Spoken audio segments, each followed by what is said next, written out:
ഇന്ന് പൊന്നൂസിന്റെ സ്കൂളില് red day celebration ആയിരുന്നു. ക്ലാസ് മൊത്തത്തില് റെഡിന്റെ ഒരു അഭിഷേകം തന്നെയാണെന്ന് പറയാം. ഓരോ കുട്ടികളും റെഡ് ഉടുപ്പൊക്കെ ഇട്ട് വന്നു. തലയിലെല്ലാവരും മാച്ചിങ് ആയിട്ടുള്ള റെഡ് തൊപ്പിയും. കാണാൻ നല്ല ക്യൂട്ടായിരുന്നു കേട്ടോ ഓരോരുത്തരെയും. പിന്നെ അതേപോലെ പലതരത്തിലുള്ള പഴങ്ങളും പച്ചക്കറികളും പൂക്കളും പല ക്രാഫ്റ്റ് വർക്കുകളും അങ്ങനെ ഒരുപാട് റെഡിന്റെ ഒരു വെറൈറ്റി തന്നെ ഉണ്ടായിരുന്നു. ഓരോ പേരൻസിന്റെയും കഴിവുകളാട്ടോ നമ്മളിവിടെ കാണുന്നത്. അപ്പോൾ സ്കൂളിലൊക്കെ റെഡ് ഡേ നമ്മൾ നടത്തുന്നത് എന്റർടൈൻമെന്റിന് വേണ്ടി മാത്രമല്ല, അതവർക്ക് കുറച്ചും കൂടിയും അതിനെപ്പറ്റി ഡീപ്പായിട്ട് പഠിക്കാൻ. അതായത് ചെറിയ കുട്ടികളല്ലേ, ഏത് കളറാണ് എന്താണെങ്കിലും കുറച്ചും കൂടി ആഴത്തിൽ അത് അവരുടെ മൈൻഡിൽ അത് ചെക്കാവും ഇങ്ങനെയുള്ള ഓരോരോ ആക്ടിവിറ്റീസ് കണ്ടക്ട് ചെയ്യും.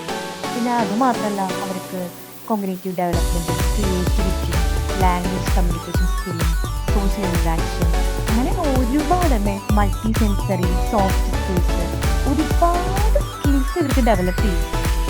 പിന്നെ കുറച്ചു നേരം കഴിഞ്ഞപ്പോഴേക്കും മാർക്ക് ഇടാൻ വേണ്ടി അച്ഛനും ടീച്ചേഴ്സ് ഒക്കെ എത്തി കേട്ടോ.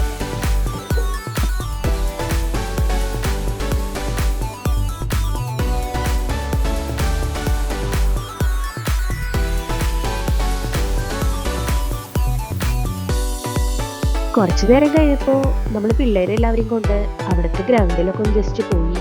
അവിടെ LKGയുടെ ഒരു ഫോട്ടോ ബൂത്ത് സെറ്റ് ചെയ്ത് വെച്ചിട്ടുണ്ടായിരുന്നു കേട്ടോ.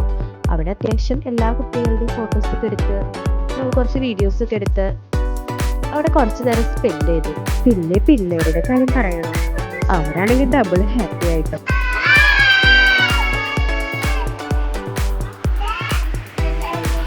റെഡ് ഡേ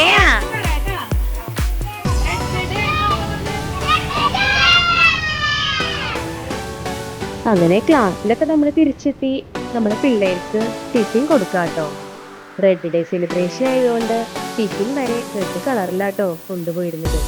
അതൊക്കെ കഴിഞ്ഞ് കുറച്ചു നേരം പിന്നെ അവർ ക്ലാസ് റൂമിൽ ഉണ്ടാക്കി വെച്ചിരിക്കുന്ന റെഡിന്റെ ഓരോ ഐറ്റംസ് ഒക്കെ കണ്ട് ആസ്വദിക്കാം കേട്ടോ.